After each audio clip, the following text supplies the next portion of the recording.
بسم اللہ الرحمن الرحیم۔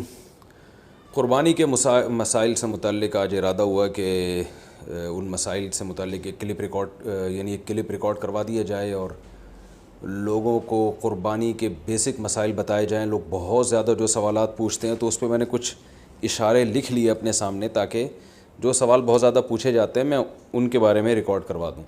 تو میں انشاءاللہ یہ جو قربانی ہے اس کے بالکل شروع سے لے کے آخر تک ترتیب سے کوشش کرتا ہوں کہ مسائل بیان کروں، اور جو مسائل بہت زیادہ پوچھے جاتے ہیں اللہ تعالیٰ سے دعا ہے کہ وہ سارے آ جائیں۔ تو پہلا سب سے بڑا مسئلہ یہ ہے کہ قربانی واجب کس پر ہے۔ قربانی واجب کس پر ہے؟ لم سم عوام کی سہولت کے لیے ایک نصاب بیان کرتا ہوں جو علماء بتاتے ہیں 52.5 تولہ چاندی، تقریباً 45 سے 50 ہزار یا 55 ہزار، یہ آج کل ریٹ چل رہے ہیں، آپ دیکھ لیے گا نیٹ پر۔ تو اتنی مالیت کا کسی کے پاس سونا ہو یا چاندی ہو یا تجارتی مال ہو، تجارتی مال کہتے ہیں وہ سامان جو بیچنے کے لیے آپ نے خریدا ہے، یا کیش رقم ہو، یا یہ کہ ضرورت سے زائد سامان، ضرورت سے زائد سامان کہتے ہیں وہ سامان جو پورے سال بھی استعمال نہ ہوتا ہو۔ تو ایسی کوئی چیز اگر آپ کے پاس اتنی مالیت کی پڑی ہوئی ہے، یا ایک نہیں 2-4 چیزیں مل کے اتنی مالیت کو پہنچ جاتی ہیں، یعنی خلاصہ یہ نکلا کہ آپ کے جو استعمال میں آنے والی چیزوں کے علاوہ آپ کے پاس اتنی مالیت کی مال موجود ہے، اور ضروری خرچے اس میں سے نکال دیں، قرضے نکال دیں، وہ سب نکال کے بھی اتنے پیسے آپ کے پاس بچتے ہیں 50 55 60 ہزار تک، تو پھر آپ پر قربانی واجب ہے۔ یہ بہت مختصر بتا رہا ہوں کیونکہ اگر میں اس کی نصاب کی ڈیٹیل میں گیا تو پورا کلپ اسی میں نکل جائے گا، تو لم سم ایک بتا رہا ہوں آپ کو کہ اتنا اماؤنٹ کسی کے پاس ہو تو اس پر قربانی واجب ہے۔ پھر بھی سمجھ میں نہ آئے تو اس بارے میں میرے دوسرے کلپ یوٹیوب پہ آپ کو مل جائیں گے، یا دوسرے علماء سے آپ تفصیل پوچھ لیں، وہ انشاءاللہ آپ کو ڈیٹیل بتا دیں گے، کیونکہ نصاب میں اگر میں زیادہ ڈیٹیل میں گیا تو بہت ہی لمبی بات ہو جائے گی پھر۔ تو اس پر قربانی واجب ہے۔ بڑا مسئلہ یہاں پر ایک یہ اٹھایا جاتا ہے کہ کیا گھر کا سربراہ اگر قربانی کر لے تو سب کی طرف سے کافی ہو جائے گی، یا جو بھی صاحب نصاب ہے جس میں بھی استطاعت ہے اس پر الگ سے قربانی واجب ہے؟ اس میں فقہا کا اختلاف ہے۔ بعض علماء کی رائے یہ ہے کہ ایک آدمی اگر گھر کی طرف سے قربانی کر لے تو سارے اہل خانہ کی طرف سے کافی ہو جاتی ہے، اور اس کے بارے میں بعض تابعین سے آثار منقول ہیں، مصنف ابن ابی شیبہ کی روایات ہیں، لیکن ہماری رائے یہ ہے، اور بر صغیر کے علماء کی رائے یہ ہے، اور امام ابو حنیفہ رحمہ اللہ تعالیٰ کی بھی رائے یہی ہے کہ ہر شخص پر الگ سے قربانی واجب ہے اگر وہ صاحب نصاب ہے۔ اور اس کی 2 دلیلیں بہت مضبوط ہیں۔ سب سے مضبوط دلیل رسول اللہ صلی اللہ علیہ وسلم کی حدیث ہے، من وجد سعة لأن يضحي فلم يضحي فلا يقربن مصلانا۔ آپ صلی اللہ علیہ وسلم نے فرمایا جس کے پاس قربانی کی طاقت تھی اور اس نے قربانی نہیں کی تو وہ ہماری عیدگاہ کے قریب بھی نہ پھٹکے۔ تو اس سے پتہ چلتا ہے کہ جس کے پاس بھی اس طاقت ہے، تو اس میں یہ نہیں ہے کہ گھر کا سربراہ سب کی طرف سے کرے گا، تو یہ جو ہے ایسا نہیں ہے، بلکہ صاف الفاظ ہیں حدیث کے کہ جس کے پاس بھی استطاعت ہے تو وہ اس پر قربانی اس کو کرنی پڑے گی۔ اور دوسری دلیل یہ ہے کہ عبادات میں کہیں بھی ایسا نہیں ہوتا کہ ایک کی عبادت دوسرے کی طرف سے کافی ہو جائے، تو اس پر قیاس کا تقاضا بھی یہی ہے کہ جب اسلام میں کوئی بھی ایک عبادت دوسرے کی طرف سے کافی نہیں ہوتی تو یہ کیسے ممکن ہے کہ قربانی جو مستقل ایک سنت ابراہیمی ہے وہ ایک کرے اور دوسری کی طرف سے بھی وہ خود بخود ادا ہو جائے؟ تو یہ اس کا بھی تقاضا ہے۔ بعض حضرات یہ دلیل دیتے ہیں کہ حضرت ابو بکر اور عمر رضی اللہ عنہما قربانی نہیں کرتے تھے۔ یہ دوسرے مسئلے کی دلیل ہے۔ تو پہلا تو یہ ہو گیا کہ قربانی ہر صاحب استطاعت پر لازم ہے۔ بیگم کے پاس اگر زیور ہے اور اتنی مالیت کا ہے تو اس پر بھی قربانی واجب ہے۔ پھر وہ الگ بات ہے کہ اس کی طرف سے میاں اس کی پرمیشن سے کر دے، یعنی واجب تو اس پر ہوگی لیکن ضروری نہیں ہے کہ وہ خود کرے، اس کی طرف سے اس کا میاں بھی کر سکتا ہے اس کی پرمیشن سے، اجازت سے، اور میاں اپنی طرف سے بھی ایک کر دے اور بیگم کی طرف سے بھی ایک کر دے، یعنی گھر کے ایک فرد کرے گا اور سب کی طرف سے کافی ہو جائے یہ نہیں ہے، بلکہ ہر فرد کو الگ کرنی پڑے گی۔ وہ الگ بات ہے کہ اپنے پیسے سے کرنا ضروری نہیں ہے، وہ فرد خود کرے یا کسی سے کروا دے۔ پھر جب کسی سے قربانی کروائے گا تو اس کو پیسے دے، یا جو قربانی اس کی طرف سے کر رہا ہے وہ خود اپنے پیسے استعمال کر لے تو بھی ٹھیک ہے۔ یعنی یہ بھی ٹھیک ہے کہ آپ کے جو ابا ہیں، آپ کے جو والد صاحب ہیں وہ قربانی کر رہے ہیں اور سب بالغ بچوں کی طرف سے کر رہے ہیں، پیسے کسی سے نہیں لے رہے تو بھی ٹھیک ہے، کوئی حرج نہیں ہے۔ یا شوہر بیوی کی طرف سے کر رہا ہے اور پیسے نہیں لے رہا اس سے تو بہت اچھی بات ہے، ایسا نیک شوہر اللہ میاں سب کو دلائے۔ تو یا بیگم صاحبہ کر رہی ہیں اپنے خرچے پہ اور میاں کی طرف سے بھی کر رہی ہیں، میاں سے پیسے نہیں لے رہی، تو سبحان اللہ، بہت اچھا لگا آپ کو سن کے۔ تو ہمیں بھی بہت اچھا لگا. تو یعنی پیسوں کا ہر ایک کا ڈالنا ضروری نہیں. اچھا یہ بھی ایک مسئلہ ہوتا ہے کہ بڑا بھائی کر رہا ہے سب کی طرف سے اور سب سے آدھے آدھے پیسے لے رہا ہے قربانی کے, وہ یا تھوڑے تھوڑے پیسے لے رہا ہے, باقی پیسے اپنی جیب سے ڈال رہا ہے, تو بھی ٹھیک ہے. یعنی جس کی طرف سے قربانی ہو رہی ہے اس کے لیے خود سے پیسے یعنی خرچ کرنا ضروری نہیں ہے. اس کی طرف سے اگر کوئی اور خرچ کر دیتا ہے تو بھی ٹھیک ہے, چاہے پورے پیسے خرچ کرے یا آدھے پیسے خرچ کرے. قرضہ لے کے بھی قربانی کی جا سکتی ہے. آپ کے پاس اگر پیسے نہیں ہیں تو آپ قرضہ لے کے کر سکتے ہیں, اگر آپ کو یقین ہے کہ میں یہ قرضہ بعد میں لوٹا سکتا ہوں. البتہ قرضہ کھا کے قربانی ٹھیک نہیں ہے کہ آپ نے کسی کا قرضہ دینا ہے, وہ مانگ رہا ہے, دروازے پہ کھڑا ہوا ہے, وہ دے نہیں رہے اور آپ اس کے پیسوں سے بکرے کاٹ رہے ہیں آپ, یہ ٹھیک نہیں ہے. یہ آخرت کے لیے بھی نقصان دہ ہے اور وہ بکرے کے لیے تو نقصان دہ بہرحال ہے ہی ہے. تو ایک مسئلہ تو یہ ہو گیا. دوسرا مسئلہ یہ ہے کہ قربانی کیا واجب ہے یا سنت ہے. تو اس بارے میں بھی دونوں رائے ملتی ہیں علماء کی. جو علماء کہتے ہیں سنت ہے وہ بھی عام سنت نہیں مانتے بلکہ سنت مؤکدہ. سنت مؤکدہ کا مطلب جو نہیں کرے گا قابل ملامت ہوگا. اور امام ابو حنیفہ رحمہ اللہ تعالیٰ کی رائے کے مطابق یہ واجب ہے, اور اس کی دلیل وہی ہے کہ پہلی بات تو یہ کہ عبادت ہے, اور عبادت میں احتیاط کے پہلو کو ترجیح دی جاتی ہے, کیونکہ احتیاط اسی میں ہے کہ اس کو اگر واجب قرار نہیں دیتے تو بہت سے لوگ قربانی کا فریضہ چھوڑ سکتے ہیں اور اس بات کا خطرہ موجود ہے کہ قیامت میں ان کو گناہ نہ ملے. تو اس لیے احتیاط کے پہلو کو ترجیح جائے گی. اور مضبوط دلیل امام حنیفہ کی قرآن نبی صلی اللہ علیہ وسلم کی وہی حدیث ہے, من وجد سعة لأن يضحي فلم يضحي فلا يقربن مصلانا. آپ صلی اللہ علیہ وسلم نے فرمایا جس کے پاس قربانی کی گنجائش تھی اور اس نے قربانی نہیں کی وہ ہماری عیدگاہ کے قریب بھی مت پھٹکے. آپ صلی اللہ علیہ وسلم 10 سال مدینہ منورہ رہے, ہمیشہ آپ صلی اللہ علیہ وسلم نے قربانی کی ہے. بعض حضرات یہ دلیل دیتے ہیں کہ حضرت ابو بکر اور حضرت عمر نے قربانی نہیں کی اپنے دور خلافت میں, اس سے پتہ چلتا ہے کہ قربانی واجب نہیں ہے. تو یہ دلیل اس لیے درست نہیں ہے کہ حضرت ابو بکر اور حضرت عمر رضی اللہ تعالیٰ عنہ مسکین تھے, غریب تھے, اگرچہ مسلمانوں کے خلیفہ تھے, لیکن یہ ان کی ایک کوالٹی تھی کہ اتنے لاکھوں مربع میل کے مالک ہونے کے باوجود وہ پیون زدہ کپڑے پہنتے تھے. تو صاحب استطاعت پہ قربانی واجب ہے. یہ دونوں حضرات بڑے تھے مگر قربانی نہیں کی انہوں نے, جیسے کہ روایت میں آتا ہے اس کی وجہ استطاعت نہ ہونا. تو استطاعت اگر نہیں ہے تو پھر قربانی لازم نہیں ہے.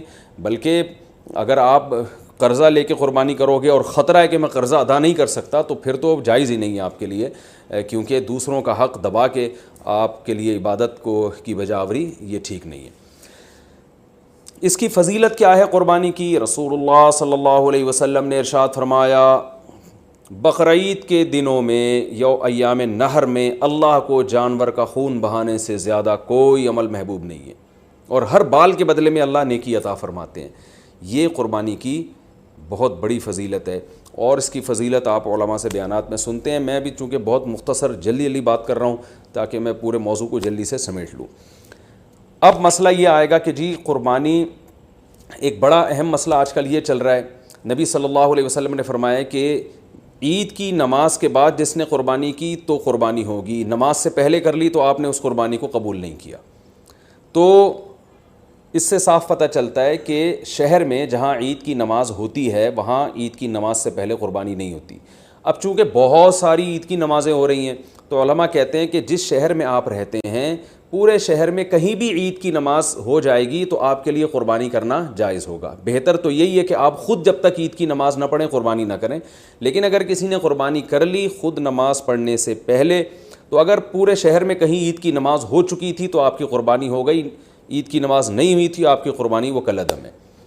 آج کل لاک ڈاؤن کی وجہ سے, کورونا کی وجہ سے یہ بھی مسئلہ کھڑا ہوا ہے. بہت سے ملکوں میں عید کی نماز پہ پابندی ہے. UAE سے فون آتا ہے بھائی یہاں دبئی میں تو عید کی نماز ہی نہیں ہو رہی, تو وہاں کیا کیا جائے گا؟ تو وہاں پر یہ کیا جائے گا کہ بہتر یہ ہے, افضل یہ ہے کہ زوال کے بعد آپ قربانی کریں. اگر پورے شہر میں عید کی نماز ہو ہی نہیں رہی ہے تو پھر زوال کا وقت یعنی ظہر کا وقت جب داخل ہو جاتا ہے تو پھر آپ جانور قربان کریں, اس سے پہلے قربانی نہ کریں. لیکن اگر اس سے پہلے کسی نے قربانی کر لی تو فقہا کی ایک رائے یہ بھی موجود ہے انشاءاللہ وہ قربانی بھی ادا ہو جائے گی. یعنی صبح صادق کے بعد بھی اگر کسی نے قربانی کر لی تو قربانی ہو جائے گی. لیکن بہتر یہ احتیاط اسی میں ہے کہ ایسے جگہوں پہ جہاں عید کی نماز نہیں ہو رہی ہے, بعض کنٹریز ایسے ہیں جہاں عید کی نماز نہیں ہوتی, تو وہاں پر پھر آپ زوال کے بعد جانور کو قربان کریں آپ. یہ مسئلہ ہو گیا. اچھا, اب جانور خریدتے ہوئے کیا چیزیں آپ نے دیکھنی ہیں؟ سب سے پہلی بات 4 جانوروں کی قربانی جائز ہے، اونٹ، اور یہ گائے، بھینس بھی گائے کے حکم میں ہی ہے، اور بکرا اور دمبا۔ ہرن کی قربانی یا نیل گائے کی قربانی یا اور دوسرے جو جنگلی جانور ہیں ان کی قربانی جائز نہیں ہے۔ ان 4 جانوروں میں اونٹ کی عمر 5 سال ہونی چاہیے، گائے کی عمر 2 سال ہونی چاہیے، اور بکرے کی عمر 1 سال ہونی چاہیے، اور دمبے کی بھی اصل تو یہی ہے کہ 1 سال عمر ہو، لیکن اگر 6 مہینے کا دمبا اور بھیڑ یا جو بھی سرگودا کے کجلے بڑے مشہور ہیں، 6 مہینے کا اگر دیکھنے میں سال کا لگتا ہے یعنی موٹا تازہ ہو تو 6 مہینے کا دمبا بھی جائز ہے، 6 مہینے سے کم کا جائز نہیں ہے۔ اور 6 مہینے کا دمبا اگر دیکھنے میں 6 مہینے کا نہیں لگ رہا، 1 سال کا نہیں لگ رہا، بچہ ہی لگ رہا ہے، چھوٹا لگ رہا ہے، کمزور ہے، پھر اس کی بھی جائز نہیں ہے۔ تو دمبا اگر 6 مہینے کا موٹا تازہ ہے تو اس کی قربانی جائز ہے، اور باقی بکرا 1 سال کا ہونا ضروری، اور گائے 2 سال کی، اور اونٹ 5 سال کا۔ اچھا، اس میں یہ بات ضروری ہے کہ یہاں سال سے مراد اسلامی سال ہے۔ مثال کے طور پر آپ بکرا لینے کے لیے گئے مارکیٹ میں، ہاں بھائی کتنی عمر ہے، اس نے کہا کہ جی اتنی عمر ہے، تو آپ اس سے سیدھا سیدھا یہ پوچھیں کہ بھائی پچھلے سال بقرعید سے پہلے یہ پیدا ہو چکا تھا کہ نہیں ہوا تھا؟ اگر پچھلے سال بقرعید سے پہلے پیدا ہو چکا تھا تو اس سال بقرعید میں اس کی قربانی جائز ہے، بلکہ پچھلے سال اگر بقرعید والے دن پیدا ہوا تھا تو اس سال بقرعید والے دن جب وہ ٹائم گزرے گا تو اس ٹائم میں بھی اس کی قربانی جائز ہو جائے گی، کیونکہ پورا سال اسلامی سال گزر چکا ہے۔ دانتوں کا اعتبار نہیں ہے، یاد رکھیں، لوگ دانت کو زیادہ فوکس کر رہے تھے، 2 دانت ہے کہ 4 دانت ہے کہ کھیرا ہے، تو دانت کا اعتبار نہیں ہے، اصل حکم ہے جانور کی عمر کا، کہ گائے 2 سال ہو، اور 2 سال میں یاد رکھیں دانت پورے، جو ماہرین ہیں نا جو بچھڑے پالتے ہیں وہ کہتے ہیں 2 سال میں دانت نکلتے نہیں ہیں، 2 سال پورے ہونے کے بعد نکلنا شروع ہوتے ہیں۔ تو اگر آپ کو کسی جانور کے بارے میں یقین ہے کہ اس کی عمر 2 سال ہو چکی ہے تو آپ اس کی قربانی کر سکتے ہیں، بچھڑے کی، چاہے وہ کھیرا ہی کیوں نہ ہو۔ البتہ مارکیٹ میں لوگوں کو پتہ نہیں چلتا، جھوٹ بہت چلتا ہے، تو اس لیے لوگ دانت دیکھتے ہیں، کیونکہ دانت اگر نکلے ہوئے ہوں، 2 دانت ہیں تو اس کا یقین ہوتا ہے کہ 2 سال سے اوپر کا ہی ہے، تو اس لیے لوگ دانتوں کو فوکس کر رہے ہوتے ہیں، کہ سامنے والے کا پتہ نہیں ہوتا کہ سچ کہہ رہا ہے کہ جھوٹ کہہ رہا ہے۔ لیکن اگر آپ کو سامنے والے کی بات پر اعتماد آ جائے اور وہ یقین دلا دے آپ کو کہ بھئی یہ 2 سال کا بچڑا ہے، تو پھر بے شک کھیرا بھی ہو تو آپ اس کی قربانی کر سکتے ہیں، اور بکرا اگر 1 سال کا ہو چکا ہے، یقین ہو گیا آپ کو، کسی بھی طرح سے یقین ہو گیا، تو پھر بے شک کھیرا بھی ہو، اس کی قربانی بھی آپ کر سکتے ہیں۔ یہ تو ہو گیا جی جانور کی عمر کے بارے میں۔ عیب کون سا ہو جانور میں جس کی وجہ سے قربانی نہیں ہوتی، یہ بھی بہت زیادہ سوال پوچھا جاتا ہے، دمیں اٹھا کے لوگ چیک کر رہے ہوتے ہیں اوریجنل ہے، پلاسٹک کی تو نہیں لگی ہوئی۔ تو اب چونکہ زیادہ تر لوگ سب سے پہلے دم ہی چیک کرتے ہیں، تو ہم شروع بھی دم ہی سے کرتے ہیں۔ تو جانور کی جو دم ہے اگر آدھی کٹی ہوئی ہے تو اس کی قربانی جائز نہیں ہے، آدھی سے کم کٹی ہوئی ہے تو قربانی جائز ہے۔ تو اس سے پتہ چلتا ہے کہ پوری دم ہی اگر چپکائی ہوئی ہے یا سی ہوئی ہے تو بھی قربانی جائز نہیں ہے۔ تو کم سے کم آدھی دم، آدھی سے زیادہ دم اس کی سلامت ہونی چاہیے، اس سے تھوڑی بہت کٹی ہوئی ہے تو اس سے کوئی فرق نہیں پڑتا۔ کان کا بھی یہی حکم ہے، کان اگر آدھا کٹا ہوا ہے تو قربانی جائز نہیں ہے، آدھے سے کم کٹا ہوا ہے تو قربانی جائز ہے۔ بعض دفعہ ایسے کان نہ چرے ہوئے ہوتے ہیں تو اس سے کوئی فرق نہیں پڑتا، قربانی اس کی بھی جائز ہے۔ آنکھ کا حکم یہ ہے کہ ایک آنکھ کی اگر بینائی نہیں ہے تو قربانی جائز ہے، بینائی ہے لیکن کم نظر آتا ہے اور جانور دیکھ لیتا ہے گھاس ماس کو تو بھی ٹھیک ہے، یعنی پوری نظر کا 6/6 ہونا ضروری نہیں ہے۔ البتہ بالکل ہی ایک آنکھ کی بینائی غائب ہو تو پھر اس کی قربانی درست نہیں ہے۔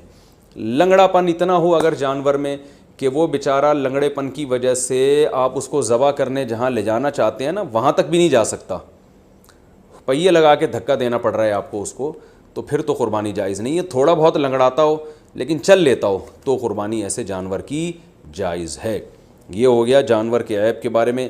خارشی جانور ہو، خارش زدہ جانور، تو اگر خارش اتنی ہے کہ اسکن سے اس کے گوشت کے اندر تک وہ اثرات پہنچے ہوئے ہیں اور اس کی وجہ سے بہت زیادہ لاغر ہو کے ہڈیوں کا ڈھانچہ بن گیا ہے تو ایسی قربانی، ایسے جانور کی قربانی جائز نہیں ہے۔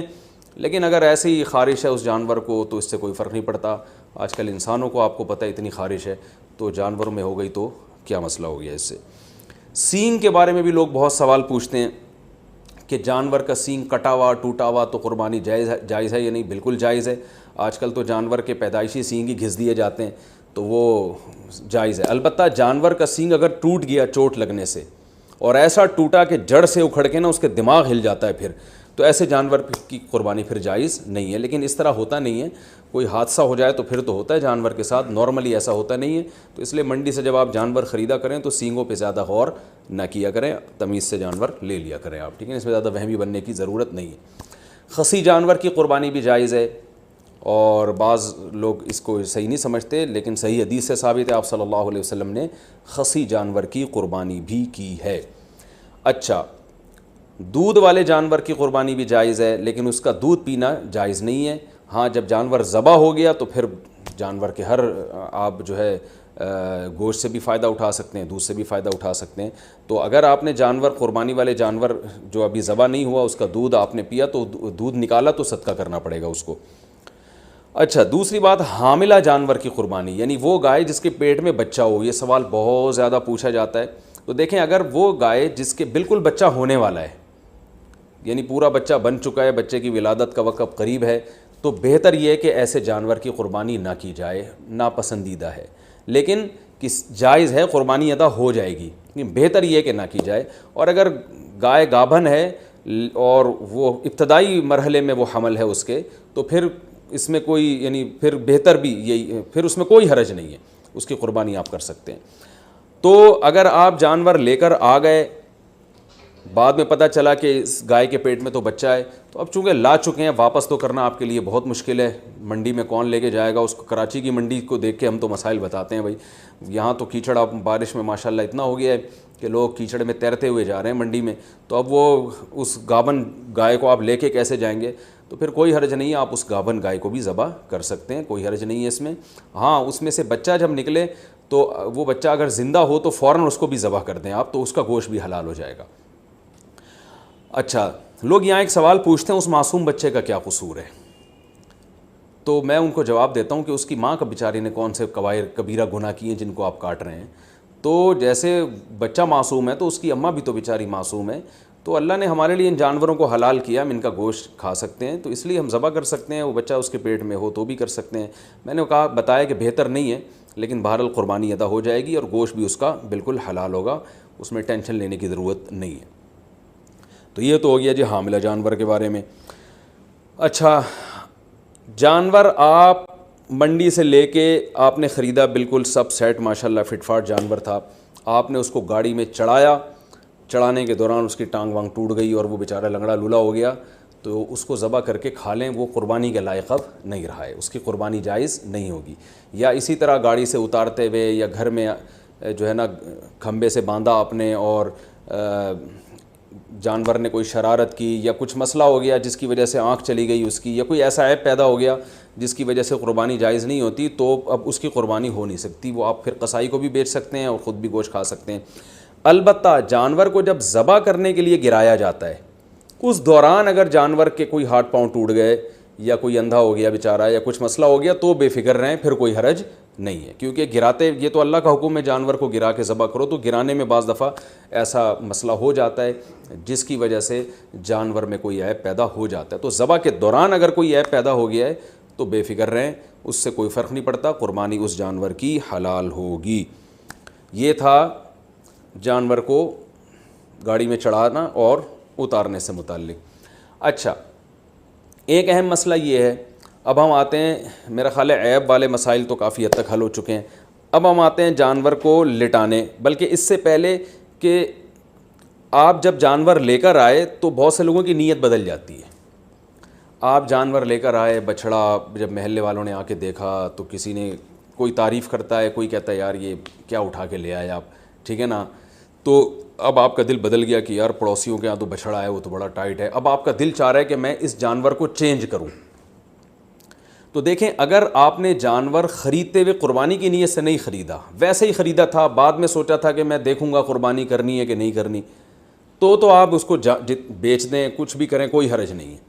لیکن اگر آپ نے قربانی کی نیت سے خریدا تھا، جیسے کہ 99% لوگ بقرعید میں قربانی کی نیت ہی سے جانور خرید رہے ہوتے ہیں، گھر لانے کے بعد آپ کی نیت بدل گئی، یار وہ پڑوسی جو وسیم بھائی جو بچھڑا لے کر آئے ہیں نا، اس پہ الگ ہی نور برس رہا ہے، اور وہ ہمارے بچھڑے کے ساتھ جب کھڑا ہوتا ہے تو ہمارا بچھڑا تو احساس کمتری میں آئے نہ ہے، ہم احساس کمتری کے شکار ہوتے ہیں، تو اب آپ نے ارادہ کیا یہ بچھڑا آپ کسی کو پہنا دیں۔ تو بالکل جائز ہے. جیسے کسی نے آپ کو پہنایا تو آپ بھی کسی کو وہ بچھڑا پہنا سکتے ہیں. تو لیکن پہنانے کے بعد ہوگا یہ کہ اگر اب آپ کو کرنا یہ پڑے گا کہ آپ جو بچھڑا لے کر آئے تھے یا بکرا لے کر آئے تھے، فار ایگزامپل وہ 1,00,000 کا تھا، آپ نے آگے بیچا 1,20,000 میں، اور اب نیا بچھڑا لائے دوبارہ 1,00,000 کا، تو یہ 20,000 کا جو پروفٹ ہے یہ آپ کے لیے جائز نہیں ہے، بلکہ 20,000 کا پروفٹ آپ کو صدقہ کرنا پڑے گا. تو اس لیے جب پرانا جانور آپ بیچیں گے تو نیا جانور یا تو اس سے اسی کی قیمت کا ہو یا اس سے زیادہ کی قیمت کا، اس سے کم قیمت کا لے کر آ گئے تو پروفٹ آپ کو صدقہ کرنا پڑے گا. تو یہ ایک اہم بات ہے. بیچنا بالکل جائز ہے، اس میں کوئی حرج نہیں ہے. میں نے کہا جیسے کسی نے پہنایا تو آپ بھی پہنا سکتے ہیں، تو اس میں کوئی حرج نہیں، لیکن پروفٹ پھر آپ کے لیے حلال نہیں ہے، کیونکہ یہ قربانی کی نیت سے جب آپ نے یہ جانور خریدا ہے، جب آپ نے قربانی کرنے کی نیت سے خرید لیا تو اب اس میں پروفٹ کمانا آپ کے لیے جائز نہیں رہا. آپ بچھڑا لے کر آئے، پورا بچھڑا اپنے لیے لے کر آئے آپ قربانی کی نیت سے، تو یہاں آپ نے ارادہ کیا، محلے والے آ گئے، وسیم بھائی نے کہا یار ایک حصہ ہمیں بھی دے دو یار ایک حصہ، تو آپ کا ارادہ بدل گیا، آپ نے کہا چل بھائی، تو آپ اس میں سے حصے بھی دوسروں کو دے سکتے ہیں، اس میں بھی کوئی حرج نہیں ہے. تو یہ بھی جائز ہے آپ کے لیے کہ اس جانور میں آپ سب کو شریک کر لیں. تو یہ ضروری نہیں ہے کہ آپ نے اپنے لیے گائے خریدی تو اب وہ پوری گائے آپ کے اپنے، ایک حصہ بھی آپ اپنا اس میں رکھ سکتے ہیں، 6 حصے دوسروں کو دے سکتے ہیں. ایک اہم بات یہ بھی ہو گئی. دوسری ایک اہم بات یہ ہے کہ آج میرے پاس عصر کے بعد ایک بندہ آیا، میں بچھڑا لایا تھا، صبح جب میں نے دیکھا تو اس کا انتقال ہو گیا. ان کی ورڈنگ یہی تھی، انتقال ہو گیا. میں نے کہا انتقال تو آدمیوں کے ہوتے ہیں، جانوروں کی تو موت واقع ہوتی ہے بھائی. خیر اس کا انتقال ہو گیا تو مالدار آدمی جس پر قربانی واجب تھی، اگر اس کا جانور بقرعید سے پہلے مر جائے تو اس پر لازم ہے کہ وہ دوبارہ قربانی کرے. ہاں دوبارہ قربانی میں یہ ضروری نہیں ہے کہ جتنا مہنگا پہلا جانور تھا اتنا ہی دوسرا بھی ہو، نہ سستا جانور بھی کیا جا سکتا ہے، کیونکہ اب آپ پروفٹ نہیں کما رہے اس پہ، تو اس لیے وہ تو اللہ نے ہی اس کو اٹھا لیا پہلے. تو اس جانور کو ذبح کر کے مرنے سے پہلے گوشت کھا لیں یا قصائی کو بیچ دیں، اور جو آپ نیا جانور لے کر آئیں گے وہ یعنی وہ بیچ اس لیے دیں یا گوشت اس لیے تاکہ وہ اس نے بھی گوشت ہی یعنی گوشت کے طور پر ہی قصائی نے بھی استعمال کرنا ہے اس کو. تو جانور اگر مر گیا، آپ نیا جانور اگر لے کر آئے ہیں تو نئے جانور میں یہ ضروری نہیں ہے کہ پہلے والے جانور سے وہ مہنگا ہو، وہ سستا بھی لا سکتے ہیں. آپ پوری بچھڑا لے کر آئے تھے تو اب کوئی بات نہیں، ایک دمبا کر لیں چھوٹا موٹا آپ، تو یہ ضروری نہیں ہے کہ اتنا ہی مہنگا ہو. وہ اگر جانور مر جائے تو بس آپ نے ایک واجب اپنے ذمے سے پورا کرنا ہے، تو وہ سستا جانور بھی کر سکتے ہیں. اور اگر غریب آدمی جانور خرید کے لایا تھا قربانی کی نیت سے، وہ جانور مر گیا تو بس غریب کو ثواب مل گیا، دوبارہ اس پر قربانی واجب پہلے بھی نہیں تھی اب بھی واجب نہیں ہے. تو یہ ہو گیا جی. اچھا اب ہم چلتے ہیں قربانی کے مسائل میں ذبح کی طرف. جانور ذبح کرنے میں ایک بڑی کوتاہی یہ ہوتی ہے کہ قصائیوں کے حوالے چھری کر دی جاتی ہے. بعض دفعہ پتہ نہیں ہوتا کہ یہ مسلمان ہیں بھی یا نہیں ہیں، کیونکہ ان دنوں میں ہندو بھی بہت سے قصائی بنے ہوئے ہوتے ہیں. تو یاد رکھیے گائے کی گردن پہ یا جانور کی گردن پہ جو چھری چلانے والا ہے، پکڑنے والا کوئی بھی ہو، رسی باندھنے والا کوئی بھی ہو، چھری چلانے والے کا توحید پرست ہونا ضروری ہے یا اہل کتاب ہونا ضروری ہے. تو اس لیے یہ دیکھ لیں کہ یہ مسلم بھی ہے یا نہیں ہے. اور تو بلا وجہ خام میں کوئی کہہ رہا ہوں میں مسلمان ہوں تو اب یہ نہیں کہ لیبارٹری چیک کے لیے بھیج دیا آپ نے اس کو کہ ہے بھی کہ نہیں ہے، اتنی تحقیق کی ضرورت نہیں ہے. تو بس یہ پہلے تحقیق کر لیا کریں بھائی مسلمان ہو، توحید پرست ہو، ایک اللہ کو مانتے ہو، نبی صلی اللہ علیہ وسلم کی ختم نبوت کے قائل ہو، اور نبی صلی اللہ علیہ وسلم کو مختار کل، مشکل کشا، حاجت روا تو نہیں سمجھتے.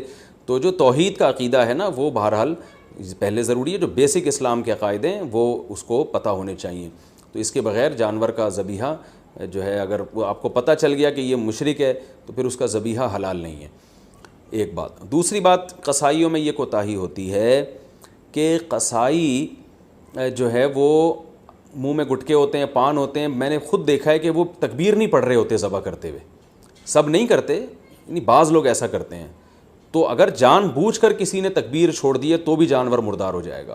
تو اس لیے قرآن مجید میں صاف اللہ کا حکم ہے وَلَا تَأْكُلُوا مِمَّا لَمْ يُذْكَرِ اسْمُ اللَّهِ عَلَيْهِ، وہ جانور جس پر اللہ کا نام نہ لیا جائے اس کو مت کھاؤ. تو اس لیے اس بات کا اہتمام کرنا چاہیے. جو لوگ جانور کے قریب کھڑے ہوئے ہیں ان کو سب کو چاہیے زور سے تکبیر پڑھنا شروع کر دیں تاکہ چھری پھیرنے والے کو یاد آ جائے اور وہ غفلت نہ کرے اس بارے میں. ہاں اگر بھولے سے رہ گیا, اس بیچارے کو یاد ہی نہیں رہا, تو وہ جانور حلال ہے, اس میں کوئی حرج نہیں ہے. جان کر تکبیرات چھوڑ دینا یہ بالکل اس سے جانور مردار ہو جاتا ہے. بعض اب ایسے ہوتا ہے کہ ایک آدمی سے چھری چل نہیں رہی ہوتی تو دوسرا بھی ہاتھ لگا دیتا ہے, یار ہم دونوں مل کے چھری چلا دیتے ہیں. تو دو آدمیوں نے اگر چھری چلائی ہے تو پھر دونوں پر تکبیر پڑھنا واجب ہے. دونوں میں سے ایک بھی اگر تکبیر چھوڑ دے گا تو جانور حلال نہیں ہوگا, اس کا خیال کیا کریں. اور ویسے بھی جانور کو خود ذبح کیا کریں. علماء کہتے ہیں کہ جانور ذبح کرنے والا جو جس کی قربانی ہے نا وہ خود ذبح کرے گا تو اس میں زیادہ ثواب ہے.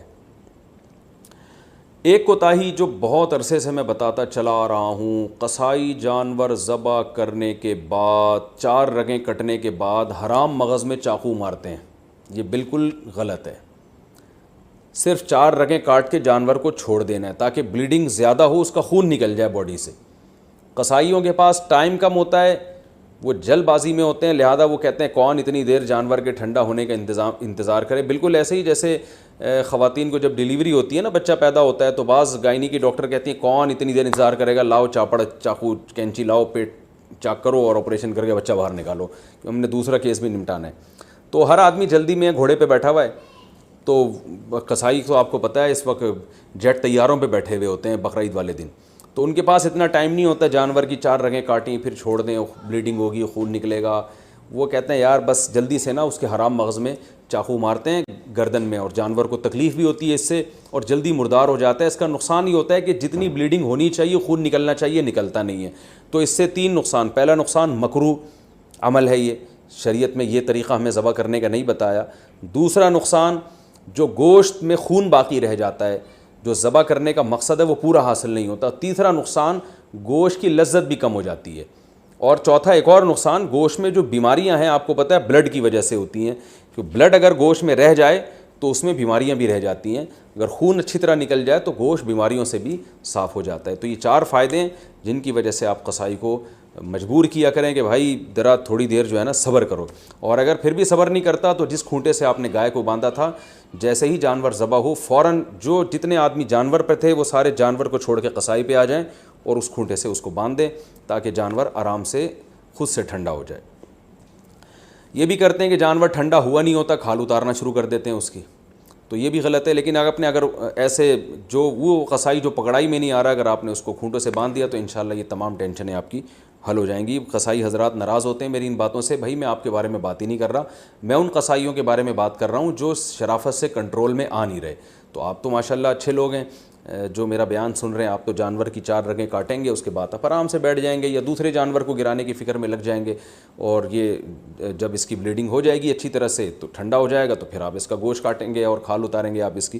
تو آپ کے بارے میں بات کر نہیں رہا, میں ان قصائیوں کے بارے میں بات کر رہا ہوں جو جلد باز ہیں. اچھا بھائی, اب مسئلہ یہ ہے کہ گوشت کی تقسیم میں تول کے گوشت تقسیم کرنا ضروری ہے. خوب اچھی طرح سمجھ لیں, گوشت سودی اموال میں سے ہے, لہذا گوشت کے جب 7 حصے ہوں گے تو تول کے ہوں گے. یہ خوب سمجھ لیں. لوگ کہتے ہیں ہم راضی ہیں, تو راضی ہونے کا مسئلہ نہیں ہے, یہ سودی اموال میں سے ہے. اب میں اس کی ڈیٹیل میں جاؤں گا تو یہ کلپ بہت زیادہ لمبا ہو جائے گا, تو اس لیے بس علماء کی بات پر اعتماد کر لیں. اس کو تول کے تقسیم کرنا واجب ہے.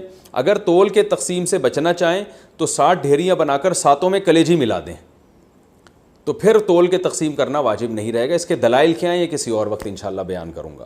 تو اور پھر بھی احتیاط اسی میں ہے کہ تولیں بھی اور کلیجی بھی ملا دیں 7 ڈھیریوں میں, تاکہ اگر تول میں گڑبڑ ہو گئی ہو تو کلیجی اس کے جو ادھر اگر تھوڑا سا گوشت زیادہ چلا گیا تو اس کے مقابلے میں ادھر کلیجی آ جائے, تو سود سے بچت ہو جائے گی.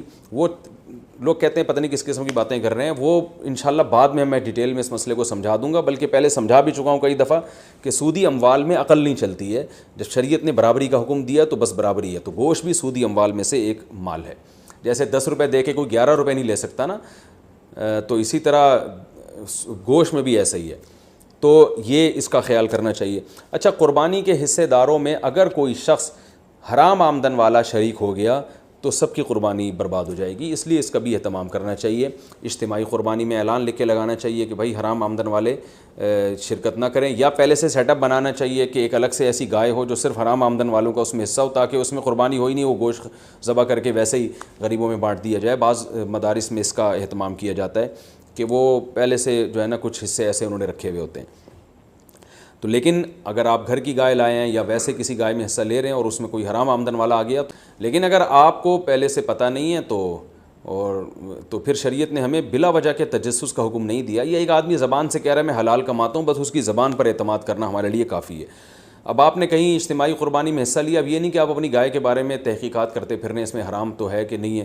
وہ گناہ پھر انہی لوگوں پر ہوگا جنہوں نے اجتماعی قربانی کا انتظام کیا. اگر انہوں نے خود سے جان کر کسی حرام والے کو شامل کر دیا تو وہ گناہ گار ہوں گے. تو آپ کو اگر جب تک پتہ نہیں ہے تو شریعت میں یہی حکم ہے, اب ہمو ما ابہم اللہ, جس چیز کو اللہ نے واضح نہیں کیا ہے تو ہم اچھا گمان ہی رکھیں گے اس میں. اچھا, یہ قربانی کا گوشت غیر مسلموں کو دینا بالکل جائز ہے, اس میں کوئی حرج نہیں ہے, غیر مسلم کو بھی دے سکتے ہیں. گوشت جب آپ کے ہاں آئے تو آپ بہتر یہ ہے کہ اس کے 3 حصے کر دیں, ایک غریبوں کے لیے, ایک رشتہ داروں کے لیے اور ایک اپنے لیے. رشتہ داروں کا مطلب یہ ہوتا ہے کہ جو دعوتیں آپ کرتے ہیں وہ بھی رشتہ داروں ہی میں آتی ہے, تو اس لیے آج کل یہ بھی ٹھیک ہے کہ 1/3 صدقہ کر دیں, 2/3 گھر میں رکھ لیں جس میں آپ دعوتیں بھی ہو رہی ہیں اس میں خود بھی کھا رہے ہیں. اور علماء نے بیان کیا بھائی جس کی اولاد زیادہ ہے, اہل و عیال زیادہ ہیں, اور تو وہ اگر پورا گوشت بھی گھر میں رکھ لے تو بھی ٹھیک ہے, اس لیے کہ اپنے اولاد کا, اپنے بچوں کا حق پہلے ہے. کیونکہ وہ اگر دمبا بیچارے نے ذبح کیا اور وہ 1/3 صدقہ کر دے گا تو 8-10 بچے, تو پھر وہ میرا خیال ہے وہ غریب آدمی کے بچے, تو پھر تو پورے سال بیچاروں کو گوشت نہیں ملتا. تو ایسے غریب آدمی کے لیے حکم یہ ہے کہ وہ پھر پورا گوشت بھی رکھ لے, یہ زیادہ بہتر ہے اس کے لیے. اور 1/3 گوشت صدقہ کرنا یہ بھی مستحب عمل ہے, کوئی فرض واجب نہیں ہے, لیکن بہرحال اس پہ عمل کرنا چاہیے. کیونکہ قرآن مجید میں اللہ تعالیٰ کا ارشاد ہے کہ اطعم القانع والمعتر, کہ خود بھی کھاؤ اور کلو منہا, خود بھی اس میں سے کھاؤ اور محتاجوں کو بھی اس میں سے کھلاؤ. خود بھی کھانا چاہیے, محتاجوں کو بھی کھلانا چاہیے. ایصال ثواب کے لیے قربانی, ابا اماں کی طرف سے قربانی, جو مرحوم ہے, دادا نانی کی طرف سے قربانی, یہ بالکل جائز ہے, اس میں کوئی حرج نہیں ہے. بعض صحابہ سے بھی ثابت ہے اور رسول اللہ صلی اللہ علیہ وسلم سے بھی ثابت ہے کہ آپ نے 2 مینڈے ذبح کی, ایک اپنے لیے اور ایک اپنی امت کے لیے. تو پتہ چلا کہ یہ قربانی اپنے لیے بھی ہو سکتی ہے اور اپنے علاوہ کسی اور کے لیے بھی ہو سکتی ہے. وہ کسی اور کوئی بھی ہو سکتا ہے, نبی صلی اللہ علیہ وسلم بھی ہو سکتے ہیں, آپ کے والدین بھی ہو سکتے ہیں, تو کوئی بھی ہو سکتا ہے. لیکن جب آپ کسی اور کے لیے قربانی کر رہے ہیں تو یا تو وہ دنیا سے جا چکا ہوگا یا وہ زندہ ہوگا. اگر دنیا سے جا چکا ہے تو وہ قربانی کا گوشت آپ خود بھی کھا سکتے ہیں, لیکن اگر وہ زندہ ہے تو اس کی پرمیشن کے بغیر اس کے لیے قربانی نہیں ہو سکتی, کیونکہ وہ ایک عبادت ہے اور جو زندہ آدمی ہے وہ عبادت کا اہل ہے. جب تک اس کی وہ نیت نہیں کرے گا خود تو اس کی قربانی نہیں ہوگی. تو وہ اس کی نیت کے لیے ضروری ہے کہ اس کو کم از کم اطلاع ضرور دی جائے اور وہ اس پہ راضی ہو, چاہے وہ زبان سے اجازت دے دے یا دل سے ویسے ہی راضی ہو, یعنی آپ کو پتہ چل جائے کہ یہ راضی ہے اس پر, تو بھی ٹھیک ہے. اگر کسی نے وصیت کی تھی کہ میرے مرنے کے بعد میرے لیے قربانی کرنا اور مال چھوڑ کر گیا ہے وہ قربانی کا, تو پھر اس کی قربانی میں سے بھی گوشت کھانا جائز نہیں ہے, وہ قربانی بھی آپ کو وہ سارا گوشت صدقہ کرنا پڑے گا. اچھا بھائی, ایک مسئلہ یہ بھی ہے کہ قربانی کسی نے نہیں کی اور بعد میں خیال آیا کاش میں قربانی کر لیتا, تو یاد رکھیں بقرعید کے 3 دن جب گزر جائیں گے تو اس کے بعد قربانی اب جائز, یعنی اب قربانی جائز نہیں ہوگی, کیونکہ وہ 3 دن گزر گئے, قربانی کا ٹائم ختم ہو گیا. اب آپ نے اگر جانور ذبح کیا تو اس کا سارا گوشت آپ صدقہ کر دیں, اور بہتر یہی ہے کہ جانور کی قیمت صدقہ کریں آپ, کیونکہ اب قربانی کا ٹائم چلا گیا. تو اس لیے بقرعید کے 3 دنوں, پھر وہ اگلے سال بقرعید میں بھی نہیں ہو سکتی قضا اس کی, تو بس بقرعید کے 3 دن کے اندر اندر تو جانور ذبح کرنا ہے. اگر آپ نے ذبح نہیں کیا اور آپ پر قربانی واجب تھی, آپ سے غلطی ہوئی ہے, تو اب 3 دنوں کے بعد آپ نے کیا کرنا ہے, اس جانور کا یعنی اس جانور کی قیمت آپ صدقہ کر دیں. اب جو ہے وہ قربانی کا ٹائم چلا گیا. اور یہ بھی یاد رکھیں اس پر بہت مضبوط دلائل ہیں کہ قربانی کے صرف 3 دن ہیں. اس پر میں کلپ ریکارڈ کروا چکا ہوں, صحابہ تابعین کے آثار ہیں, احادیث ہیں کہ صرف 3 دن قربانی جائز ہے, چوتھے دن قربانی جائز نہیں ہے. بہت ساری روایات ہیں اس پر صحابہ کرام کی, تقریباً اجماع ہے اس کے اوپر کہ چوتھے دن قربانی جائز نہیں ہے. اور جو چوتھے دن والی حدیث ہے وہ بالاتفاق ضعیف ہے. تو اس لیے اپنے اہم ترین عبادت کو آپ ضائع نہ کریں, جو اللہ نے ہمیں 3 دن بتائے ہیں اسی میں قربانی کریں, اور وہ اتنے دن ہیں کہ ہمیں چوتھے دن کی طرف جانے کی ضرورت بھی نہیں ہے. لیکن اگر کوئی کر رہا ہے تو بحث مباحثہ نہ کریں, لڑائی جھگڑا یہ بھی اچھی چیز نہیں ہے. آپ خود احتیاط کریں, صرف 3 دن, اور جتنے لیٹ کریں گے قربانی کا ثواب کم ہوگا. پہلے دن سب سے زیادہ, دوسرے دن اس سے کم, تیسرے دن اس سے بھی کم. اچھا بھائی، اور مسئلہ کیا ہے کہ قربانی میں عقیقے کی نیت کرنا، یہ سوال بھی بہت پوچھا جاتا ہے۔ بالکل جائز ہے، آپ ایک گائے لے کر آئے تو آپ اس میں اپنے بچوں کا عقیقہ بھی کر سکتے ہیں، اور قربانی کا یعنی بیٹے کا لڑکے کی طرف سے 2 حصے ڈال دیں اس میں، اور ایک اپنی قربانی بھی کر لیں، یہ بھی بالکل جائز ہے۔ اچھا بھائی، اور نابالغ اولاد کی طرف سے قربانی، دیکھیں جو نابالغ اولاد کی طرف سے قربانی ہے اگر تو انشاءاللہ اس کو ثواب ملے گا۔ قربانی وہ آپ ہی کی طرف سے ہوگی، تو یعنی آپ ہی اس قربانی کے مالک ہیں، تو کیونکہ جو نابالغ ہے نا اس پر قربانی بہرحال واجب نہیں ہوتی، چاہے وہ کتنا ہی مالدار کیوں نہ ہو۔ اور اگر بالکل ہی چھوٹا بچہ ہے تو پھر اس کی طرف سے قربانی کا مطلب یہ ہوتا ہے کہ آپ خود ہی بس قربانی کر رہے ہیں، تو وہ قربانی کا اہل نہیں ہے، اس کی طرف سے قربانی نہیں ہوگی۔ ہاں اگر وہ سمجھدار ہے، بلوغت کے قریب ہے، تو پھر اس کی طرف سے قربانی ادا ہو جائے گی، اگرچہ اس پہ واجب ہے نہیں ابھی، تو یہ کر سکتے ہیں، اس میں کوئی حرج نہیں ہے۔ اچھا، ایک اہم مسئلہ یہ بھی ہے کہ اونٹ کو ذبح کرنا یہ سنت نہیں ہے، اونٹ کو نہر کرنا سنت ہے۔ کھڑے کھڑے اس کی ٹانگ باندھ کے نا یہاں چاقو مارا جاتا ہے، اور ایکسپرٹ جو کسائی ہوتے ہیں وہ ایسے زور سے کٹ لگاتے ہیں کہ ایک دم فوارہ نکلتا ہے، اونٹ بہت جلدی ٹھنڈا ہو جاتا ہے۔ اور جو اناڑی ہوتے ہیں وہ بہت تکلیف دیتے ہیں جانور کو، وہ گھماتے رہتے ہیں اس میں، اور ان کو صحیح نس ملتی نہیں ہے، رگ ملتی نہیں ہے، اونٹ کا خون کم بہتا ہے، وہ بہت دیر سے اس کی جان نکلتی ہے، تو یہ بہت جو ہے وہ اچھا کام نہیں ہے جانور کو تکلیف دینا۔ آپ صلی اللہ علیہ وسلم نے حکم دیا ہے کہ جب تم میں سے کوئی شخص جانور کو ذبح کرنے کا ارادہ کرے تو اسے چاہیے کہ جانور کو راحت پہنچائے، اس کی راحت کا خیال رکھے، وہ اس کی کو اذیت نہ دے، تکلیف نہ دے۔ اور آپ نے یہ بھی فرمایا کہ اپنی چھری کو پہلے تیز کر لو تاکہ جانور کو تکلیف نہ ہو۔ بعض لوگ یہ کر رہے ہوتے ہیں، جانور کو لٹا کے چھری تیز کر رہے ہوتے ہیں، وہ بھائی پہلے ہی کر لیتے یہ کام، اس کو آپ نے جو لٹا کے اتنی تکلیف دی ہوئی ہے، یہ ٹھیک نہیں، یہ ٹھیک عمل نہیں ہے۔ تو جانور کو راحت دینے کا ہمیں حکم ہے، تکلیف سے اس کو بچانا ہے ہم نے۔ تو یہ کچھ مسائل تھے، اور بھی کوشش کر رہا ہوں کہ کوئی مسائل دماغ میں آ جائیں جو لوگ زیادہ زیادہ۔ ہاں ایک اہم مسئلہ یہ، بعض جانور بڑے شرارتی ہوتے ہیں، کنٹرول میں نہیں آ رہے ہوتے، جیسے بعض میاں کنٹرول میں نہیں آتے، بعض بیویاں کنٹرول میں نہیں آتی، بعض بچے کنٹرول میں نہیں آتے، اور بعض دفعہ آپ کا ملازم کنٹرول میں نہیں آ رہا، تو اس دفعہ بعض دفعہ آپ ایسی گائے لے آتے ہیں کہ وہ گائے، ابھی ہمارے 2-3 سال پہلے محلے میں ایک بچھڑا آیا، وہ ایسا خون خوار قسم کا بچھڑا کہ وہ کسی کو قریب ہی نہ آنے دے۔ تو ایک قصائی آیا، اس نے کہا ابے دیکھو ایسی کی تیسی، میں کسی سے نہیں ڈرتا، اور بغیر کچھ کہے نا وہ بچھڑے کے قریب چلا گیا۔ جو وہاں بچھڑے کے قریب لوگ تھے نا، ان کا بیان ہے کہ وہ ایسے اچھلتا ہوا قصائی بچھڑے کے پاس گیا کہ جیسے ڈرتا ہی نہیں ہے۔ تو کہہ رہے ہیں ہمیں چند سیکنڈ کے بعد ہمیں یہ لگا کہ صرف بچھڑا ہے، قصائی ہے نہیں یہاں پہ کہیں بھی۔ تو ہم حیران، یہ قصائی کیا کہاں، یعنی بچھڑے نے اتنی اسپیڈ کے ساتھ اس کو لات ماری ہے کہ قصائی مارکیٹ سے شارٹ۔ تو کہہ رہے ہیں ہم دیکھا وہ وہاں پڑا ہوا ہے۔ تو وہ فنٹر گیری بھی بعض لوگ کر رہے ہوتے ہیں۔ تو ایسا جانور جو بہت ہی شرارتی ہو، قابو میں نہ آ رہا ہو، تو شرعاً یہ جائز ہے کہ آپ اس کو پہلے اگر کسی گولی وغیرہ سے مار دیں، گرا دیں اس کو بندوق سے، اور پھر ذبح کر لیں تو بھی جائز ہے، یا اور کسی طریقے سے اس کو قابو میں لانے کے لیے یہاں پر اس کے گردن پہ کھڑے کھڑے بھی ذبح کر سکتے ہیں، یعنی اس کو آپ، یعنی 2 دھاری چاقو آپ نے گردن پہ لگایا اور اس کو چاروں رگیں کاٹ ڈالی تو بھی جائز ہے۔ تو بہتر سنت طریقہ تو یہی ہے کہ لٹا کے گلے پہ چھری چلائی جائے بچھڑے کے، لیکن اگر وہ بے قابو بچھڑا ہے تو کھڑے کھڑے بھی مجبوراً اس کو ذبح کرنا جائز ہے۔ ہاں اگر گولی ماری آپ نے اس کے گرانے کے لیے اور گولی سے ہی وہ ٹھنڈا ہو گیا تو پھر حرام ہو جائے گا، چاہے گولی پہ تکبیر بھی کیوں نہ پڑی ہو، کیونکہ گولی کا شکار جائز نہیں ہے، حلال نہیں ہے، تو اس لیے دھاری دار چیزوں کا شکار ہوتا ہے۔ اسی طرح جانور اگر بھاگ گیا اور آپ نے اس کو چاقو مارا پیچھے سے تکبیر پڑھ کے، اور تیر مارا یا چاقو مارا، آج کل لوگ ارطغرل دیکھ رہے ہیں تو تیر ویر بھی لوگ گھروں میں لا کے رکھ رہے ہوں گے، تو تیر مارا، دھاری دار چیز ہے نا، وہ تیر اس کے جا کے لگا، یا چاقو آپ نے مارا، وہ چاقو اس کے لگا، اس سے وہ زخمی ہو گیا، اس سے وہ نیچے گرا، آپ فوراً بھاگیں جا کے اس کو ذبح کریں، لیکن آپ فوراً بھاگے اور ذبح کرنے سے پہلے وہ ٹھنڈا ہو گیا تو بھی وہ حلال ہے، کیونکہ دھاری دار چیز سے شکار اگر کیا تو پھر اگر آپ کو ذبح کرنے کا موقع نہیں ملتا اور اس دوران جانور مر جاتا ہے تو وہ شکار حلال ہوتا ہے، بشرطے کہ آپ نے تیر پھینکتے ہوئے یا چھری پھینکتے ہوئے آپ نے تکبیر پڑھی ہو، اللہ کا نام لیا ہو۔ لیکن اگر آپ قریب پہنچ گئے اور زندہ تھا وہ، تو پھر آپ نے ذبح نہیں کیا تو پھر حلال نہیں ہوگا، یا آپ نے تیر سے شکار کیا یا چاقو سے شکار کیا، اس کا یعنی نیزہ مارا اس کے اوپر، اور وہ پھر آپ اس کے پیچھے بھاگے نہیں اس کو ذبح کرنے کے لیے، تو بھی وہ حلال نہیں ہوگا. یعنی آپ نے اپنی ذمہ داری پوری کی، اس کے باوجود وہ آپ کے پہنچنے سے پہلے ٹھنڈا ہو گیا تو پھر وہ حلال ہے، لیکن گولی کا شکار کسی صورت میں حلال نہیں ہے.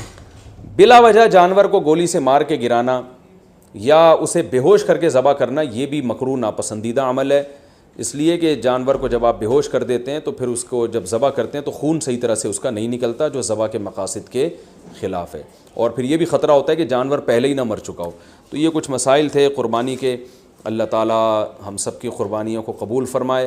اور یاد رکھیں بقرعید کے 3 دنوں میں آپ صلی اللہ علیہ وسلم نے فرمایا اللہ تعالیٰ کو جانور کا خون بہانے سے زیادہ کوئی عمل محبوب نہیں ہے، اور آپ نے فرمایا طیبوا بہا انفسکم، خوش دلی کے ساتھ قربانی کیا کرو. اور یہ بہت افسوس کی بات ہے آج ہمارے یہاں جب جانور کو ذبح کیا جا رہا ہوتا ہے لوگ شور مچا رہے ہوتے ہیں، اچھل رہے ہوتے ہیں، سیٹیاں بجا رہے ہوتے ہیں. یہ بالکل بھی ٹھیک نہیں ہے. یہ ایک عبادت ہے. ابراہیم علیہ السلام جو اللہ کے خلیل تھے ان کی سنت ہے، تو عبادت کو عبادت والے انداز ہی میں کیا جائے گا. اس وقت ذکر کرنا چاہیے، اللہ کا نام لینا چاہیے، دل میں دعا مانگنی چاہیے کہ اللہ ہمارے اس عمل کو قبول فرما. سیٹیاں بجانا اور ہوٹنگ کرنا اور ایسے اچھلنا یہ بہت بالکل نامناسب حرکت ہے. وہ کوئی وہ انٹرٹینمنٹ کا کوئی شو نہیں ہو رہا، وہ بلکہ ایک عبادت ہو رہی ہے اللہ کے لیے. ایک اپنے مال کو آپ، ایک نفیس مال کو اور ایک جان کو آپ قربان کر رہے ہو اللہ کی خاطر، تو عبادت ہی ہونی چاہیے. اور اس وقت دعا پڑھنی چاہیے انی وجہت وجہی للذی فطر السماوات والارض حنیفا وما انا من المشرکین. یہ دعا کسی کو یاد نہ ہو تو ویسے ہی زبان سے کہہ دے اللہ یہ میری طرف سے اور میں نے تیری طرف رخ کیا اور یہ میری طرف سے صرف تیرے لیے قربانی ہے اور تیرے خلیل ابراہیم علیہ الصلاۃ والسلام کی سنت کو میں زندہ کر رہا ہوں. یہ دل میں نیت کر لے، زبان سے اچھے الفاظ کہہ دے کہ اللہ تو میری طرف سے قبول کر لے اس کو. تو یہ الفاظ کہنے چاہیے، دعا مانگنی چاہیے کہ اللہ اس کو قبول فرما لے. تو یہ ہے قربانی کا گوشت اسٹور کتنے دن کر سکتے ہیں، جتنے دن چاہیں، فریج جب تک آپ کی اجازت دیتا ہے. البتہ میں ایک چٹکلا سناتا ہوں. وہ ایک آدمی نے اپنا بکرا دیکھا جنت میں ٹہلتا ہوا نظر آ رہا ہے، بکرا ذبح کیا تھا نا اس نے، لیکن اس بکرے کی ایک ٹانگ جو ہے نا وہ نہیں تھی. تو اس نے بکرے سے پوچھا بھائی تیری ایک ٹانگ کہاں ہے؟ تو اس نے کہا وہ ابھی تک تیرے فریج میں رکھی ہوئی ہے، 6 مہینے ہو گئے ہیں، ٹھیک ہے نا، وہ یہاں پہنچی نہیں ہے. تو اسٹور بھی کر سکتے ہیں لیکن اتنا اسٹور نہ ہو کہ جو ہے وہ آپ 6 7 مہینے، وہ گوشت کی ذائقہ بھی چینج ہو جاتا ہے. کھائیں بھی کھلائیں بھی، اللہ تعالیٰ کو کھلانے والے بھی پسند ہیں. اور قربانی میں تو اللہ تعالیٰ نے ہمیں روزے کو حرام کر دیا بقرعید کے دنوں میں، اسی وجہ سے حرام کر دیا کہ ہم تاکہ قربانی کا گوشت استعمال کر سکیں. تو قربانی کا گوشت کھانا بھی سنت ہے. آپ صلی اللہ علیہ وسلم نے 60 اونٹ اپنے ہاتھ سے نہر کیے تھے، اور روایت میں ہے کہ ہر اونٹ سے کچھ نہ کچھ گوشت آپ صلی اللہ علیہ وسلم نے چکھا تھا. تو اس لیے مبارک گوشت ہے، اللہ کی طرف سے ضیافت ہے. اللہ تو بھائی دال چاول بھی کھلا رہا ہو اپنی طرف نسبت کر کے تو بھی بڑی چیز ہے. وہ اللہ ہمیں گوشت کھلا رہا ہے تو یہ وہ گوشت نہیں ہے جو پورے سال ہم کھاتے ہیں، یہ وہ گوشت ہے جو صرف 3 دن اللہ اپنی طرف سے ہمیں اپنی طرف نسبت کر کے ضیافت کرتا ہے کہ میری طرف سے یہ تمہاری ضیافت ہے. بڑی مبارک چیز ہے. اللہ تعالی ہم سب کو سمجھنے کی، عمل کرنے کی توفیق عطا فرمائے. وما علینا الا البلاغ. ایک اور مسئلہ رہ گیا کہ قصائی کو گوشت اجرت کے طور پہ دینا جائز نہیں ہے. قصائی کو الگ سے اجرت دیں. گوشت ویسے ہی جب بیٹھا ہو تو کھانا وانا گوشت پکا کے کھلا سکتے ہیں، سب کھا رہے ہوتے ہیں تو وہ بھی کھا سکتا ہے. لیکن گوشت جو الگ سے قصائی لوگ سائڈوں پہ نکال لیتے ہیں، پٹ کا گوشت الگ کر دیا، چانپیں ادھر کر دیں، بہت ہاتھ گھوم رہے ہوتے ہیں بعض قصائیوں کے، تو ان کو منع کریں اس عمل سے. اور خاص طور پہ جو مشترک جانور ہے حصوں والا، اس میں تو یہ عمل اور بھی برا ہے. اللہ تعالیٰ عمل کی توفیق عطا فرمائے. وما علینا الا البلاغ.